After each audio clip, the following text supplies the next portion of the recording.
17th, 2019. A lot of conversation about the quarterback position recently here in the last couple minutes because Daniel Jones has officially been named the starter for the New York Football Giants. Does it matter? No, because their defense stinks. But Saquon Barkley's an incredible talent, and it's definitely quarterback news. Also, I have some heartbreaking news to report. Darren Ravel says that $2 million watch that Odell was wearing was a fake. Come on. A fugazi, a fraudulent watch, not a $2 million watch. Complete opposite, by the way, probably a $10 watch. Same old brownies. Stop it. That does not mean anything. Joining us now, Matt from Massachusetts, also known as Matt Hasselbeck, 18-year NFL quarterback, guy who I get to share a booth with every Thursday night with Adam Amin and Molly McGrath. Mr. Hasselbeck, Daniel Jones being moved to starter. Is this just save Eli Manning from killing himself, or is this good for Daniel Jones? Yeah, it's a surprise. Think back to when they did the draft. They said, listen, we're going to do what Kansas City did for Patrick Mahomes his first year. We're not going to throw him to the wolves. We're going to, Patrick Mahomes sat on the bench essentially the entire season, backing up Alex Smith. Alex Smith had a good year. The Chiefs had a good year.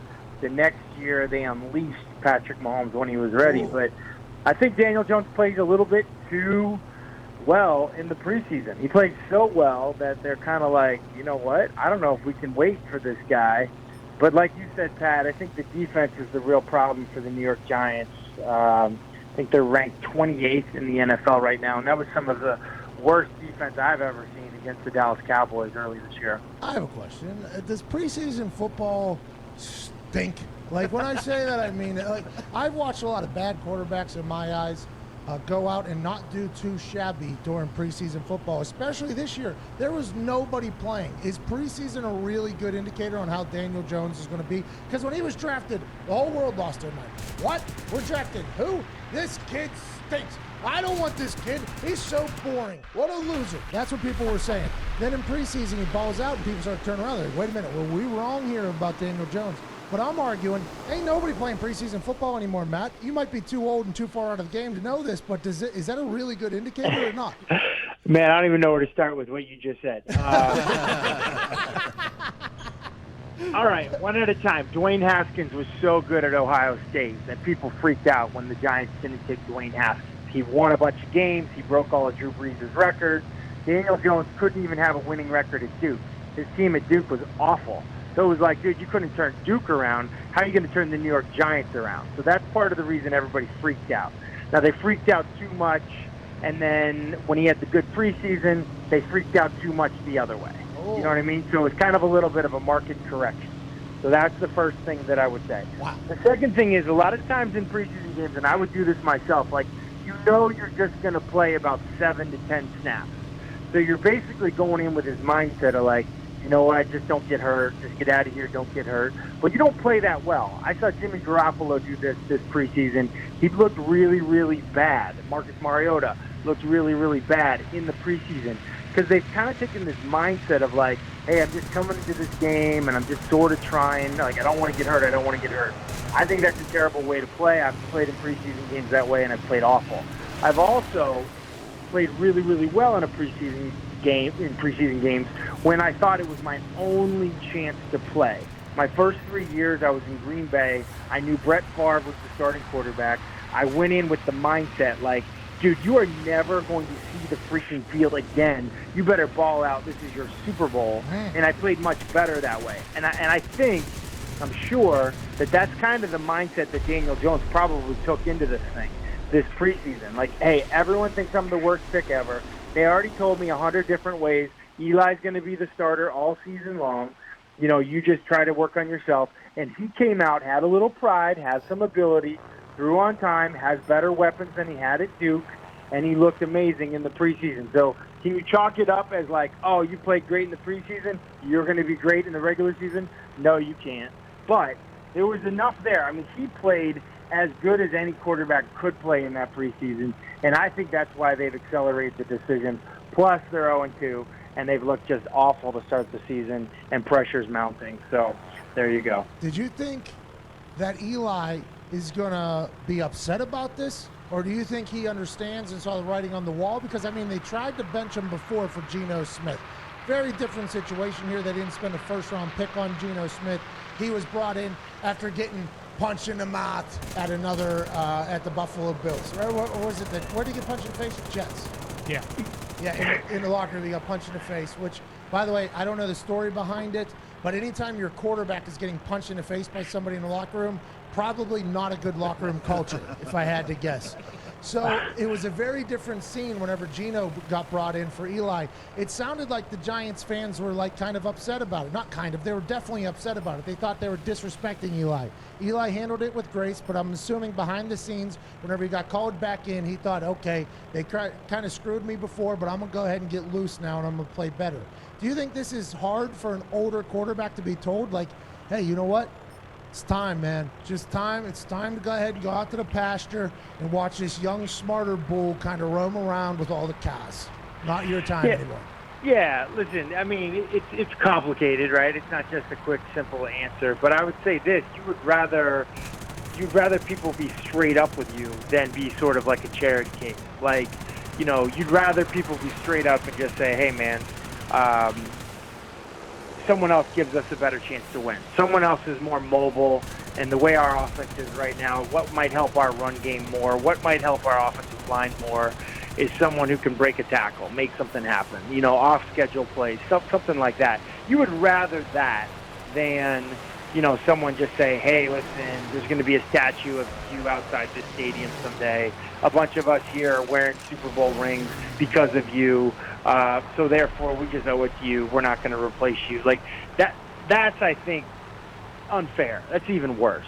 So, you know, and I think for Eli, it's probably in the back of his mind, he's been on great teams before. He knows that this is not a great team. This is not a playoff team.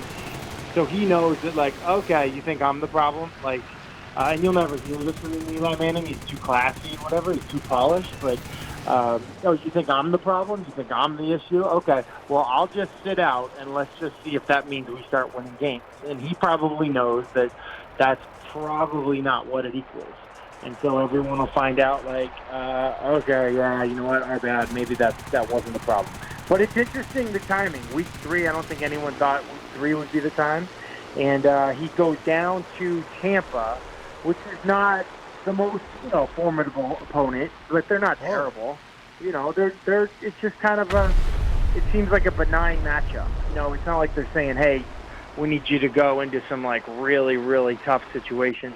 There should be a lot of Giants fans there. I would imagine, you know, in Florida, there's going to be a lot of people that want to say, hey, I was there for Daniel Jones' first start. I think it'll be a pretty decent environment for him to, you know, to get off on the right foot. I think so, too. You know, Eli's, like, if Eli is thinking how you're thinking, oh, you guys think I'm the problem? I'll just sit back and watch. And then Daniel Jones runs off 14 straight right here. That would be quite a mental test. We thanked Eli earlier in the show for his incredible career, everything he's done. He took down the evil empire twice in Super Bowls. I mean, that's enough to win basically the entire country over. Excited to see what he does next. Let's transition now to last night's game. Hey, real quick.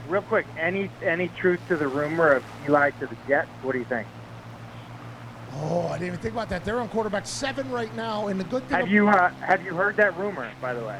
No, have you? Oh, well, no, I just started it. Matt Hasselbeck of NFL Countdown says that he has heard from an anonymous source that the team that plays in the same stadium is thinking about saying, hey, we are in a bad spot in the quarterback room. Let's get the old Buick from the Giants. Listen, I actually didn't put any thought of this. It just popped into my head right now. But, you know, people said that Adam Gase got that job on Peyton Manning's recommendation. You know, Peyton Manning woke up the owner and said, hey, this is the guy you got to hire. I mean, like you said, you're already living in Hoboken or wherever you're living. Kind of makes sense. Archie, too. Archie's probably, you know, because Archie got him out of the Chargers, got him over to the big city, didn't like the East Coast bias potential working against the Manning family. I could see Archie right now calling up old Adam Gase going, hey, you want to get my kid over there? Hey, listen, he's been traded before. That's all I'm saying. He has, on a pretty big night. All right, let's go to the Jets. Let's talk about the Jets. more specifically, let's talk about Baker Mayfield beating up the Jets last night with a not-so-perfect game. I saw Orlovsky this morning on Get Up losing his mind about their third down statistics and how Greg Williams was beating Baker Mayfield mentally from disguising coverages and things like that. Is that just something that a young quarterback has to deal with? Like, he's in his second year now. Is he expected to understand what coverages are, or can any defensive coordinator at any given time confuse even the greatest of quarterbacks? Yeah, I like Baker Mayfield. I think he's going to be fine. You know, sometimes when you're playing that kind of a game, the other team's really struggling. They're not even crossing the 50-yard line. They don't even have positive passing yards. Like, they had negative passing yards for much of the game. And so you play the game a little different. You play maybe a little more conservative. You're going up against Greg Williams, who is he's the definition of a junk ball defensive coordinator. He'll throw all kinds of crazy stuff at you, and it's tough to go against him. I've played against Greg Williams many times.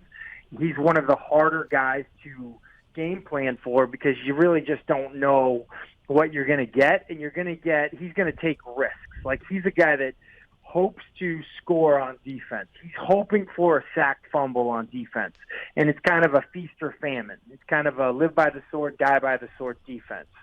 So I have no issues with Baker Mayfield. I think he's going to have a good year. I think he's a very good talent. I love his accuracy. I think the biggest thing he brings, though, is just like hope.